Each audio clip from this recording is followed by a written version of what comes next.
Dieu ne nous a pas prédestinés à la vie éternelle. Non, Dieu ne nous a pas prédestinés à être sauvés.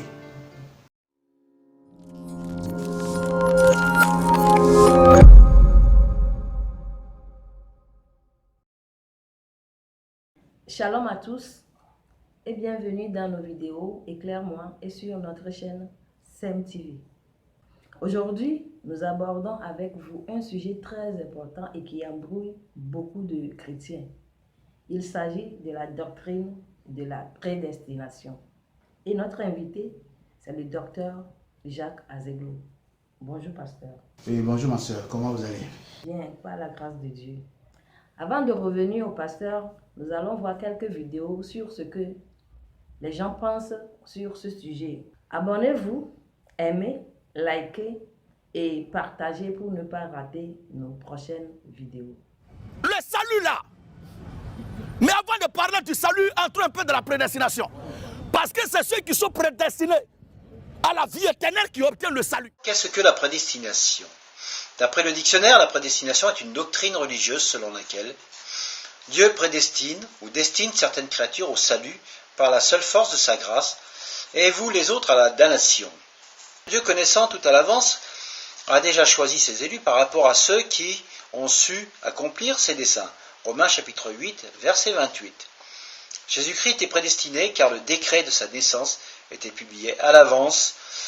Psaume chapitre 2 verset 7, ainsi que celui de Judas qui par prédestination a conduit notre Seigneur à la croix. Mes frères et sœurs, nous évangélisons. C'est parce que l'homme doit accepter. Et si l'homme n'accepte pas, eh bien il refuse et il va en enfer. Il accepte, il va au ciel. Une prédestination qui présente un Dieu méchant n'est pas la Bible parce que Dieu est amour. Dieu a élu les sauvés avant la création du monde pour qu'ils soient saints, c'est-à-dire mis à part. Le choix, l'élection de Dieu, date d'avant que le monde soit créé. Deuxième remarque, Dieu a prédestiné ses enfants pour qu'ils soient adoptés. C'est-à-dire qu'il y a de sa part une mise à part antérieure pour que ses enfants deviennent les siens à un moment donné. Troisièmement, Dieu orchestre toutes choses, toutes les circonstances, toutes choses concourent au bien de ceux qui aiment Dieu, pour ceux qu'il a choisis.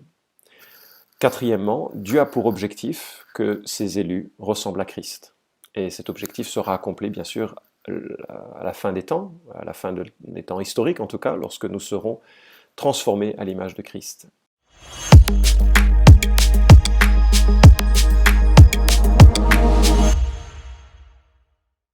Dites-nous, pasteur, c'est quoi la prédestination selon les Écritures?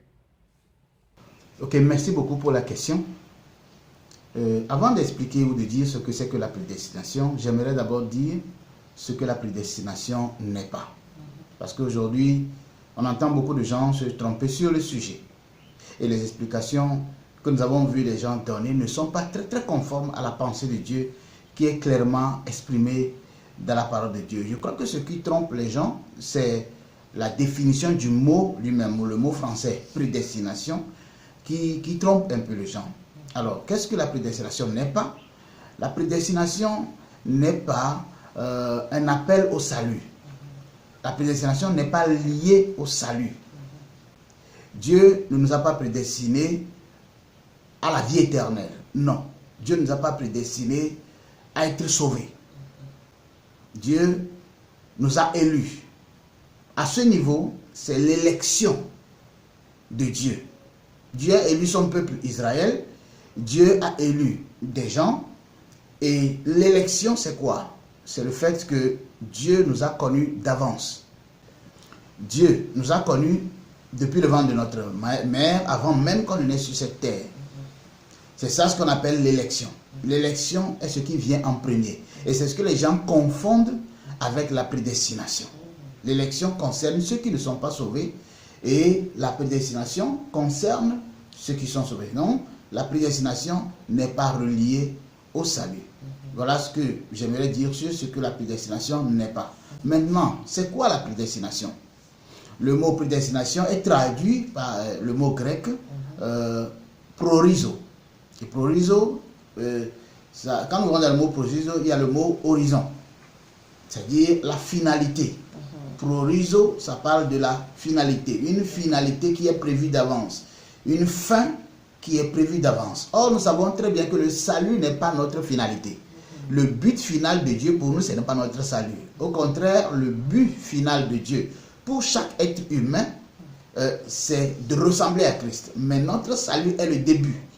Nous sommes sauvés et par le salut, nous commençons la marche avec Dieu. Donc le salut est le point de départ pour chaque enfant de Dieu. C'est le début de notre communion, de notre vie, de notre marche avec Dieu. Tout ce que Dieu a appelé, il les a fait passer par une alliance. Et cette alliance-là représente l'alliance de Jésus-Christ sur la croix. Et cela nous introduit dans le salut. Donc nous sommes élus. Dans l'élection, il y a ce qu'on appelle la préconnaissance de Dieu. Nous sommes préconnus de Dieu.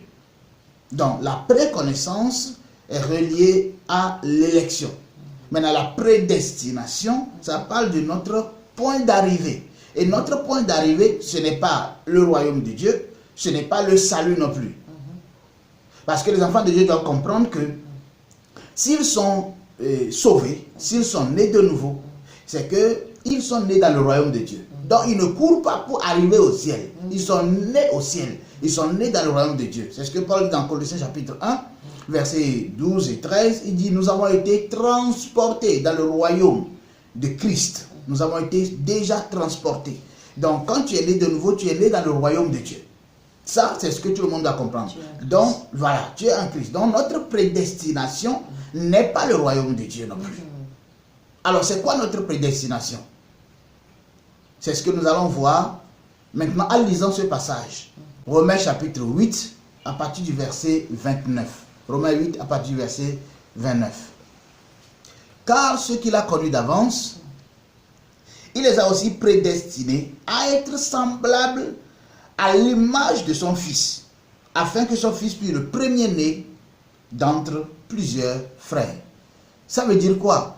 La prédestination concerne notre maturité spirituelle, le fait de ressembler à Christ.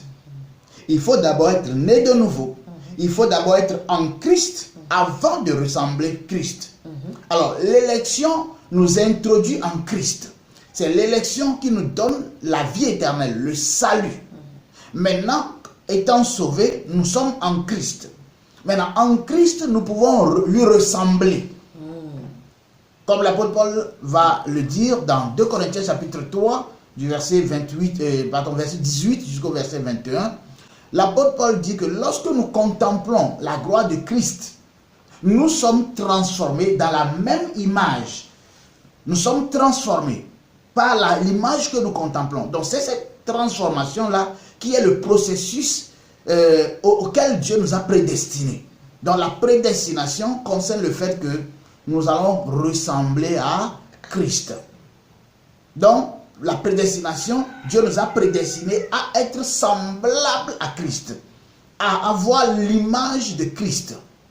Donc, c'est ce qui concerne notre prédestination. C'est ce que j'aimerais répondre avant de poursuivre avec vous. Merci beaucoup. Merci, pasteur. Et qui est prédestiné? Ok, merci ma soeur pour la question. Qui est prédestiné? Je crois que je l'ai déjà dit, les prédestinés, c'est ceux qui sont sauvés, ceux qui sont nés de nouveau. C'est eux qui rentrent maintenant dans la prédestination de Dieu. Tant que tu n'es pas né de nouveau, tu ne fais pas partie des prédestinés. Tu es parmi les élus. Quand tu n'es pas encore né de nouveau, tu es un élu potentiel. Parce que Dieu seul sait qui seront ceux qui vont écouter l'évangile et vont croire. Dieu seul sait. Dieu seul connaît. Même ceux qui ne sont pas encore nés. Même ceux qui ne sont pas encore nés, merci pour la précision, même ceux qui ne sont pas encore nés, Dieu les connaît. Dieu connaît le nombre de personnes qui ira au ciel, qui sera au ciel avec lui. Il connaît même les dates à laquelle chacun va accepter de croire en Jésus-Christ. Il maîtrise ces dates-là. C'est fort. C'est très fort. Mais il s'agit de Dieu, il ne s'agit pas d'un homme, il ne s'agit pas d'un robot, il ne s'agit pas d'une machine, il s'agit de Dieu, celui qui est le créateur et l'origine de toutes choses. Il est la base et l'origine, tout vient de lui. Tout. Ce que nous pouvons juger de mal comme de bien, tout vient de lui. Tout vient de lui. Donc c'est lui qui définit ou c'est lui qui connaît d'avance. Il nous donne tous l'opportunité, mais il sait que Kofi acceptera Mais Eric refusera. Il sait ça. Et il sait que si Kofi accepte, ce n'est pas par ses efforts. C'est parce que Kofi a été préconnu pour ça. C'est parce que Kofi a été préparé pour ça. Mais ce n'est pas ça la prédestination. Parce que notre destination, c'est de devenir de petits Christ. Des Christ multipliés. Ce n'est pas notre nouvelle naissance. Notre destination n'est pas notre salut. C'est l'élection qui nous confère le salut. Donc, les élus de Dieu sont ceux qui appartiennent à Dieu, même s'ils ne le savent pas, même s'ils sont des féticheurs, même s'ils sont des marabouts, mais s'ils sont des élus, c'est qu'ils sont des élus. Ils rentreront dans le royaume avant la fin de leur vie. À coup sûr, Dieu ne se trompe pas. Quand Dieu a confiance en quelqu'un pour quelque chose, c'est qu'il ne s'est pas trompé. Dieu ne se trompe pas. Donc chacun accomplira ce que Dieu a prévu. Ceux qui sont maintenant sauvés, ceux qui sont nés de nouveau, qui rentrent dans la prédestination. C'est pourquoi Paul dit, nous sommes prédestinés à être semblables à Christ.